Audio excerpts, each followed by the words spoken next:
Usisahau kusubscribe, kubonyeza alama kengele, kulike, kucomment. Hadithi inaanza miaka kadhaa iliyopita nchini Norway. Msichana mdogo anaitwa Madeline anaishi na mama yake. Siku moja mtu wa ajabu na hatari sana anaitwa Safin jitu pateli linavamia nyumba yao na anania ya kulipiza kisasi kwa familia ya Madeline. Safin jitu la mtumba linamuua mama yake Madeline, lakini kabla hajamuua msichana huyo anakimbia na kujificha kwenye ziwa lililo na barafu. Kinachotokea, badala ya kumuua, Safin anamuokoa kutoka kwenye maji, lakini tukio hili linaacha kumbukumbu na hofu kubwa moyoni mwa Madeline. Miaka mingi baadaye, James Bond akiwa likizo huko Italia pamoja na Madeline. Bond ameacha kazi ya ujasusi na sasa anajaribu kuishi maisha ya kawaida sana, lakini mambo yanaharibika ghafla. Kunatokea mlipuko mkubwa wa bomu uliotakiwa kumuua jasusi la kimataifa 007 James Bond, na watu wenye silaha kali wakiendelea kumshambulia. Bond anaamini kuwa Madeline amemsaliti kwa sababu inaonekana kama maadui walijua mahali alipo na imekuwaje wamefika pale.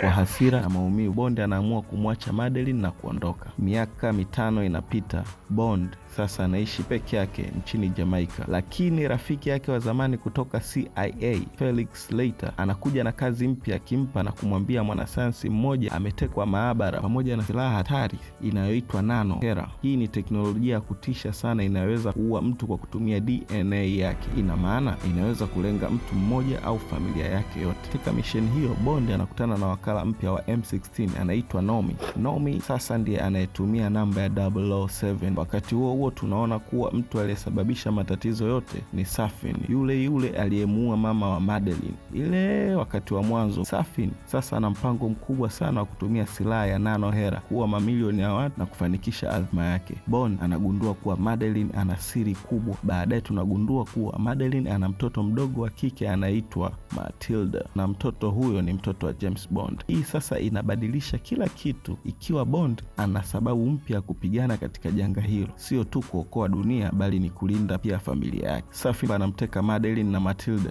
na kuwapeleka kwenye kisiwa chake cha siri. Huko ndipo anatengeneza silaha ya nano hera kwa kiwango kikubwa. Bond anaungana tena na M16 ili kuvamia kisiwa hicho na kuharibu kituo hicho cha hatari. Mapambano makali sana yanaendelea, risasi zinatembea, milipuko inatokea na Bond anapigana dhidi ya askari wengi. Hatimaye Bond anakutana uso kwa uso na Safin jitu la mtumba, lakini kabla ya kumuua, Safin anamwambukiza Bond virusi vya nano hera vilivyotengenezwa kwa DNA ya Madeline na mtoto wake. Hii ina maana kuwa James hawezi tena kuwagusa bila kuwaua. Huu ni wakati wa kusikitisha sana. Bond anagundua kuwa hawezi tena kurudi kwenye familia yake, na wakati huo makombora kutoka kwa jeshi la Uingereza yanaelekea kuharibu kisiwa hicho ili kuzuia silaha ya nano isisambae duniani. James Bond angeweza kukimbia, lakini anaamua kubaki. Anafungua milango ya kituo cha makombora katika eneo hilo, kisha anazungumza kwa simu na mama watoto Madeline kwa mara ya mwisho. Anamwambia ukweli, Matilda ni mtoto wako. Baada ya hapo makombora yanaanguka, kisiwa kinaharibika kabisa, na hapo ndipo safari ya James Bond inaisha, ikiwa na maana James Bond 007 anakufa kwa mara ya kwanza katika mfululizo wa picha zote. Mwisho wa movie unaonyesha Madeline akimwambia binti yake hadithi ya baba yake James Bond. Kwa kifupi, No Time to Die ni movie ya action iliyojaa mapambano makali, lakini pia ni hadithi ya mwisho wa James Bond, ikionyesha upande wake wa kibinadamu, mapenzi na kujitoa kwa ajili ya watu. James Bond amekufa rasmi. Usisahau kusubscribe, kubonyeza alama kengele, kulike, kucomment.